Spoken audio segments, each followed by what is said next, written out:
चलते हरियाणा, जहां पर मुख्यमंत्री मनोहर लाल प्रॉपर्टी आईडी के लाभार्थियों से संवाद कर रहे हैं।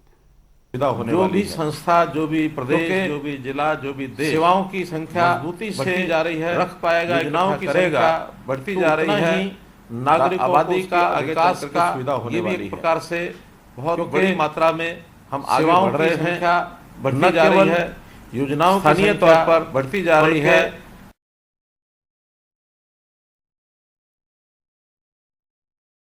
आदान प्रदान हैं जब होता है, न केवल उसमें हमारा जो हिसाब किताब, हमारा डाटा वो निश्चित होना चाहिए। प्रदेश, देश ध्यान में है कि सबसे पहले स्तर पर भी आदमियों की बहुत चीजों का शुरू हुई, आदान प्रदान से शुरू हुआ है। हर 10 साल में सेंसस होता है। हमारा जो हिसाब किताब, हमारा डाटा वो निश्चित होना चाहिए। पहचान दी गई, आधार कार्ड ध्यान में है कि सबसे पहले गया आदमियों की आधार से हमने परिवारों की संख्या हर व्यक्ति को एक पहचान दी गई, उसके अंदर आधार कार्ड के पहचान पत्र। सीएम मनोहर लाल ये विशेष चर्चा कर रहे हैं। आपको बता दें कि प्रॉपर्टी आईडी लाभार्थियों के संग सीएम मनोहर लाल सीधा संवाद कर रहे हैं। इस में जहां लाभार्थियों के साथ सीएम मनोहर लाल चर्चा कर रहे हैं, तो प्रॉपर्टी आईडी लाभार्थियों के संग ये चर्चा की जा रही है। और ये लाइव तस्वीरें भी आपको दिखा रहे हैं, जहां पर प्रॉपर्टी आईडी लाभार्थियों संग सीएम मनोहर लाल चर्चा कर रहे हैं।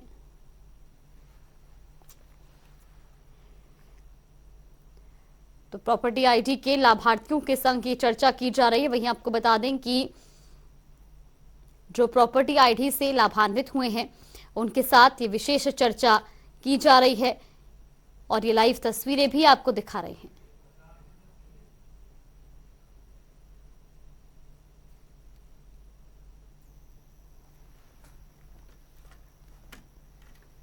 तो चंडीगढ़ में हरियाणा कांग्रेस कमेटी की 2 दिनों तक अहम बैठक होने जा रही है। इस बैठक में हरियाणा के सभी प्रमुख नेताओं को बुलाया गया है। खास बात यह है कि करीब 1 दशक बाद कांग्रेस की ये ऐसी बैठक होगी जिसमें सभी गुट के नेताओं को बुलाया गया है। बैठक में किरण चौधरी और श्रुति चौधरी ने भी शिरकत की। तो वे आपको सीधा लिए चलते हैं हरियाणा, जहां पर CM Manohar Lal property ID के लाभार्थियों के साथ संवाद कर रहे हैं। स्वाभाविक है, जब इतना बड़ा काम होगा तो उसमें कहीं ना कहीं कोई कठिनाई, कोई समस्या भी हम पहले से सोचते भी थे और वो आई भी है। बहुत सी प्रॉपर्टीज का जो हिसाब किताब, लेखा जोखा, उसके जो विवरण भरने की जो स्थिति थी, उसमें बहुत सी गलतियां पाई गई। और उन गलतियों को जब हमने पहचाना तो हमने उसका एक पहला काम किया कि जितनी भी हमारी प्रॉपर्टी आईडीज हैं, जो संपत्ति की हमारी पहचान की संख्या है, उनको सबको वेबसाइट पर डालें। हमने नवंबर 2022 में सभी प्रॉपर्टीज जो भी आईडी बनी थी वो आपके देखने के लिए, अवलोकन के लिए हमने वेबसाइट पर डाला था। और ये भी कहा था कि आप लोग स्वयं सत्यापित करें, और स्वयं सत्यापित करने के बाद हमारे पास अगर डाटा आएगा तो हम उस हिसाब से आगे काम करेंगे। उसके ऊपर कोई बहुत बड़ी गति हमको नहीं मिली, तो कुल मिलाकर लगभग 1.5 लाख प्रॉपर्टी के जो मालिक हैं उन्होंने ही स्थापित किया, बाकी लोगों ने उसको छोड़ दिया। बल्कि हाँ, जिनकी गलत प्रॉपर्टी थी उनकी शिकायतें, उनकी आपत्तियां ये दर्ज होने लगी, तो उसमें भी बड़ी संख्या में लगभग 8.5 लाख, अगर ठीक मैं कहूं तो 8,49,000 ये आपत्तियां हमारे पास आई। और उस 8,49,000 में से हमारे डिपार्टमेंट ने 5,77,000 आपत्तियों को और ठीक किया। और इन ठीक करने के बाद उस समय एक प्रावधान किया कि जिसमें विवरण ठीक नहीं है उसको रिजेक्ट करते थे। बाद में ध्यान में आया कि रिजेक्ट करने से भी समस्या का हल नहीं होगा। हमने उसके बाद उसको वापस आपके पास भेजना शुरू किया कि आप उस विवरण को ठीक करें। अब आगे से किसी प्रकार का रिजेक्शन नहीं होगा, जो भी आपत्ति होगी ठीक होगी तो उसको अप्रूव किया जाएगा। अगर आपत्ति ठीक नहीं है और आपकी ओर से कोई उसमें जानकारियां कम दी गई हैं तो आपको वापस भेजा जाएगा, ताकि आप उसको ठीक करके दोबारा से भेजें। अब ये जब शिकायतें बढ़ी तो हमने उसके लिए एक और विशेष काम किया कि कैंप्स लगाने शुरू किए। और अभी पिछले दिनों में शनिवार और रविवार के दिन 2 दिन के जो कैंप लगाए थे, उसके अंदर भी 20,000 से लगभग ये शिकायतें हमको प्राप्त हुई। लेकिन प्रसन्नता की बात यह है कि उन 20,000 में से हमारे विभाग के लोगों ने उसी समय हल की। धीरे धीरे 3 दिन में, 4 दिन में और भी जो संभावना थी हल करने की वो सब की, और 19,000 लोगों की आपत्तियां और उसके अंदर ठीक हुई हैं। जहाँ तक मैं समझता हूँ, आप सब लोगों को भी जो हमारे साथ टेलीफोन से जुड़े हुए हैं, मेरी बात को वैसे तो सभी नागरिक सुन रहे हैं, लेकिन टेलीफोन से भी उन 19,000 लोगों को जोड़ा गया है जिनसे बाद में मैं बातचीत करके भी और आपसे जानकारी लूँगा। तो इस प्रकार इस काम को जब ध्यान में आया कि एक बहुत बड़ी त्रुटि रही है, तो मैंने स्वयं उसको निगरानी करनी शुरू की है और स्वयं निगरानी करने के बाद एक संकल्प लिया है कि आने वाले 1 महीने में हम कोशिश करेंगे कि अधिक से अधिक कैंप लगाकर, अधिक से अधिक ऑनलाइन सिस्टम को आपसे जानकारी लेकर और हम इन आपत्तियों को दूर करके और आपका जो आईडी है, प्रॉपर्टी आईडी है, उसको दुरुस्त करेंगे। प्रॉपर्टी आईडी से हमारी प्रॉपर्टी की पहचान बनेगी। वो प्रॉपर्टी, वो संपत्ति चाहे वैध कॉलोनी में है चाहे अवैध कॉलोनी में है, हर प्रॉपर्टी को एक नंबर मिलेगा। कोई भी व्यक्ति को ये नहीं कहा जाएगा कि आपकी कॉलोनी अवैध कॉलोनी इसलिए प्रॉपर्टी आईडी नहीं बनेगी। प्रॉपर्टी आईडी हर एक की बनेगी। कोई मकान अगर कई मंजिला भी है तो हर मंजिल की भी अलग प्रॉपर्टी आईडी होगी। जिसका मालिक अलग है उसकी प्रॉपर्टी आईडी भी अलग होगी। यदि कोई प्रॉपर्टी बट जाती है, उसको 2 भागों में बांटते हैं, तो उसकी प्रॉपर्टी भी 2 हिस्सों में और ये बनाई जाएगी।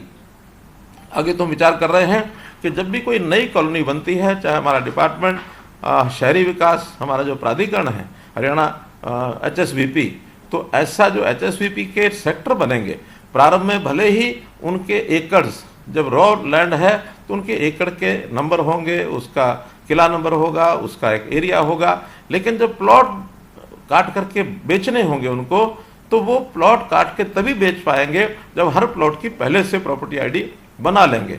इसी प्रकार कोई डेवलपर भी अगर मकान बना करके बेचेगा तो बेचने से पहले जितने मकान बने हैं उन क्रमांक के हिसाब से उसकी प्रॉपर्टी आईडी पहले बनाएगा। बाद में अगर किसी को बेचता है तो बेचने के बाद जो ओनरशिप जिसकी होगी उसका नाम उसमें बदल जाएगा। इसको बहुत स्मूथ एक सिस्टम बनाने वाले हैं। रेवेन्यू रिकॉर्ड के साथ भी इसको जोड़ेंगे। प्रॉपर्टी आईडी को खरीदार और बेचने वाला जब तहसील के अंदर जाएगा उसके साथ भी इसको जोड़ेंगे, ताकि आपकी आने वाली कठिनाइयाँ, जो आज तक कभी भी कोई भी व्यक्ति झगड़ा कर बैठता था कि ये प्रॉपर्टी मेरी है, ये उसकी है, कभी भी कोई अपने प्लॉट के एरिया के बाद एनक्रोचमेंट भी करता था, पड़ोसी शिकायत करता था, कभी हमारी जमीन पर दूसरा आदमी कब्जा कर लेता था, बाद में उसकी निशानदेही करानी पड़ती थी, तो बहुत से झगड़े और इसमें से उत्पन्न होते थे। अगर एक जानकारी मैं आपको दूं तो आज के समय में अगर हम अपने न्यायालयों की जांच करें, जितने भी झगड़ों की संख्या है उसमें सबसे ज़्यादा झगड़े, सबसे ज़्यादा लिटिगेशन जमीनों के विषयों को लेकर के हैं। तो हमारा अगला जो लक्ष्य है, अपना टारगेट है, उसमें जमीनों के झगड़े, चाहे वो रिहायशी जगह के हों, चाहे वो हमारे औद्योगिक प्लॉट्स के हों, चाहे हमारे एग्रीकल्चर लैंड के हों, जमीनों के झगड़े कैसे समाप्त हों, या उस जमीन में कभी भी हमको अपनी पैतृक संपत्ति के बंटवारे के नाते भी जो समस्याएं आती हैं, उन समस्याओं को हम कैसे समाप्त करें। इसके लिए बहुत बड़ा एक काम है जिसको हमने करने के लिए साथ लिया है। हरसक जैसी जो हमारी ऑर्गेनाइजेशन है वो भी इसमें काम कर रही है। शहरों में ही नहीं तो हम ये गाँव में भी कर रहे हैं। गांव में जैसा हमको पता होगा कि लाल डोरा के अंदर पहले रजिस्ट्रियाँ नहीं होती थी, अब हमने लाल डोरा में भी रजिस्ट्री कराने के लिए और रेवेन्यू डिपार्टमेंट को कहा है, राजस्व विभाग को, कि वो भी सबकी रजिस्ट्रियाँ करके दें, ताकि उस लाल डोरा क्षेत्र के अंदर भी हम उसके मालिक बन सकें, रजिस्ट्री हमारे हाथ में आ जाए। तो रजिस्ट्री जब हमारे हाथ में होगी, निश्चित रूप से ही हम उसके एक मालिक बन जाएंगे, और मालिक बनने के बाद किसी को भी बेच सकते हैं, उसकी कीमत भी अच्छी मिलेगी। हमको बैंक से भी कहीं लोन लेना है तो लोन भी लिया जा सकता है। तो इस प्रकार से ये जो विषय है, ये शुद्ध एक प्रकार का टेक्नोलॉजी के ऊपर आधारित एक गवर्नेंस का एक विषय है। जो आज तक काम मैनुअल काम होते थे, मानवीय हस्तक्षेप से होते थे, उसमें बहुत सा भ्रष्टाचार भी चलता था। अब धीरे धीरे उसको सबको समाप्त करेंगे। मैं फिर से वही बता रहा हूँ आपको कि इस सारे विषय में कठिनाइयाँ बहुत आएंगी। उन कठिनाइयों को दूर करने का काम हमारा है। हमने ये संकल्प लिया है कि जब तक एक एक चीज़, एक एक कठिनाई इसकी दूर नहीं हो जाती है, तब तक मैं स्वयं इसको मॉनिटर करूँगा और आखिरी दम तक मॉनिटर करूँगा। मैं आपको विश्वास दिलाता हूँ कि जो संपत्ति आपकी है उसका 1 इंच जमीन का भी आपको कहीं नुकसान नहीं होगा। आपकी संपत्ति आपको मिलेगी, आप उसके मालिकाना हक उसका लेके रहेंगे। और इस नाते से इस काम को आगे बढ़ाने में यदि कोई आपको कठिनाई भी हुई है, तो मैं समझता हूँ कि नया जब काम होता है तो उस नए काम के करने में स्वाभाविक है कुछ ना कुछ कठिनाइयाँ, चाहे वो विभाग हो, चाहे आप और हम हो, कहीं ना कहीं कमी उसमें कठिनाई रह जाती है। तो इस कठिनाई कमी को दूर करने के लिए हमने ये जो प्रॉपर्टी आईडी का विषय शुरू कराया है, हरियाणा के सभी 88 शहरों में इसके कैंप लगाए जाएंगे। जितने कैंप में आप लोगों को जो सुविधा मिली है, बहुत अच्छा परिणाम निकला है कि इन 2 दिनों में 20,000 प्रॉपर्टीज़ की शिकायतें हमको मिली, जिसमें से विभाग ने 19,000 प्रॉपर्टीज़ का रिजॉल्व कर दिया, हल निकाल दिया। 1,000 मात्र बची हैं। हो सकता है उस 1,000 में कोई कमी रही हो, कोई डॉक्यूमेंट की कमी है, वो भी सब आपको यानी एक प्रकार से बताया जाएगा। जो काम आपके करने का आप करें। एक विभाग को मैं ज़रूर निवेदन कर रहा हूँ कि हम जब किसी प्रॉपर्टी आईडी के बाद उसका आगे एनओसी या एनडीसी, नो ड्यूज सर्टिफिकेट लेना होता है, उसमें कौन कौन से डॉक्यूमेंट हमको चाहिए, उसका सबका एक लिस्ट हम अपने सभी जितने कार्यालय हैं स्थानीय निकाय के, उन सब में चिपका कर रखें। आम आदमी को भी पता होना चाहिए कि एनडीसी लेने के लिए मुझे कौन कौन से डॉक्यूमेंट चाहिए। ऐसे ही तहसीलों में रजिस्ट्री कराते समय भी कौन कौन से डॉक्यूमेंट की आवश्यकता पड़ेगी, वो सारे भी वहाँ हम राजस्व विभाग के माध्यम से वहाँ चिपका के रखेंगे, ताकि लोगों को पता लगे कि इस डॉक्यूमेंट के कारण से मेरी रजिस्ट्री रुकेगी। अब इन सब बातों को करने के पीछे उद्देश्य ये है कि हम लोग जो हमारी अवैध कॉलोनी बनाने का जो एक प्रचलन हो गया था, उसको समाप्त कैसे करें, और समाप्त करके हमारी जो प्रॉपर्टी है वो सही और एक प्रकार की नियमित तौर पर वो रहे, कभी कल को कठिनाई हमको ना आए। अनियमित कॉलोनियों का प्रचलन बंद करने के लिए हमें थोड़ी सख्ती भी करनी पड़ी है कि अनियमित क्षेत्र के अंदर अब रजिस्ट्रियां बंद करनी पड़ी। रजिस्ट्री बंद करने के बाद अब ये भी अच्छा लग रहा है कि अब अनियमित कॉलोनियां यानी प्राय आगे नहीं बढ़ रही हैं।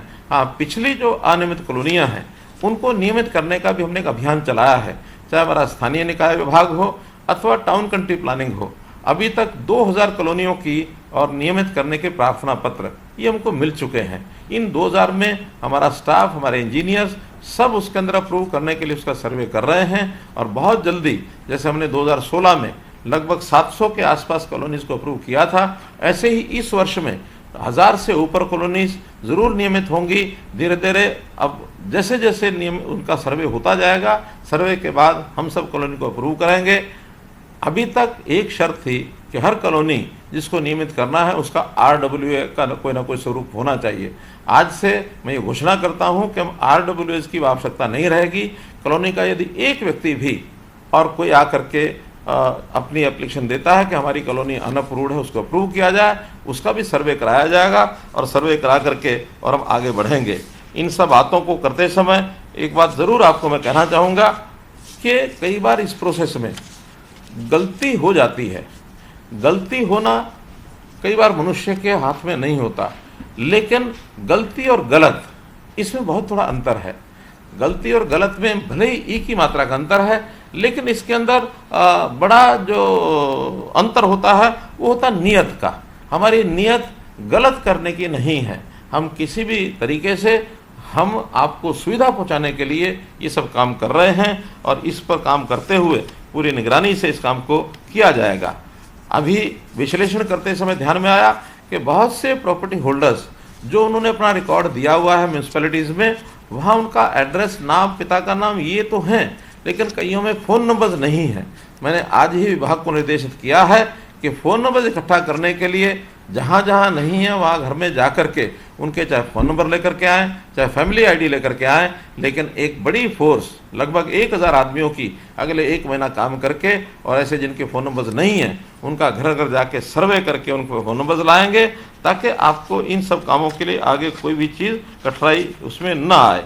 तो इस प्रकार से इस काम को करने में हम लोग आगे बढ़ें, और मैं समझता हूँ कि एक बड़ी समस्या को झेलते हुए, इसका हल करते हुए हम भी आगे बढ़ रहे हैं। 1 महीने के बाद ये सब समस्याएं हल हो जाएंगी, ताकि जिस व्यक्ति की प्रॉपर्टी आईडी नहीं बनी है प्रॉपर्टी आईडी बन जाए, और जिसकी आईडी बन गई उसको अगर कहीं उस ज़मीन का व्यवहार करना है, बेचना खरीदना है, तो उसको एनडीसी का एक सर्टिफिकेट मिल जाए। टाउन कंट्री प्लानिंग से जब कॉलोनी हमारी अप्रूव हो जाएगी तो उनको एनओसी मिल जाए, तो एनओसी एनडीसी मिलने के बाद हम अपनी ज़मीन का व्यवहार कर पाएंगे। तो भले ही आज तक इन चीज़ों का ध्यान नहीं किया गया था, लेकिन बदलते हुए इस युग में हमें जैसे हर एक चीज़ को बहुत एक सिस्टमेटिक करना है, ताकि आने वाली पीढ़ी को भी हमारी इस प्रॉपर्टी के कारण से जो कठिनाइयाँ हमें आ रही हैं वो उनको ना आए। इस उद्देश्य को लेकर के इस काम को हम कर रहे हैं। आपके सामने एक विषय रखा, आपने इसको सुना, बहुत बहुत धन्यवाद, बहुत बहुत आभार। देखिए, जहां पर सीएम मनोहर लाल ने प्रॉपर्टी आईडी के लाभार्थियों के साथ संवाद किया, जहां पर उन्होंने साफ तौर पर कहा कि सभी कॉलोनियों की प्रॉपर्टी आईडी बनेगी। अनियमित कॉलोनियों में रजिस्ट्री बंद की गई है। प्रॉपर्टी के हिसाब के लिए ये योजना शुरू की गई है। रेवेन्यू रिकॉर्ड होना जरूरी है। ऐसे में सेवाओं और योजनाओं की संख्या बढ़ रही है। जितना डाटा होगा वो भविष्य में काम आएगा। गलत प्रॉपर्टी की शिकायतें भी काफी सारी आई हैं, जिसके लिए 1 महीने कैंप लगाकर परेशानियां दूर की जाएगी। और साथ ही सबसे ज्यादा झगड़े जो हैं वो जमीन को लेकर आए हैं। तो 2 दिन के कैंप में 20,000 से ज्यादा शिकायतें सामने आई हैं।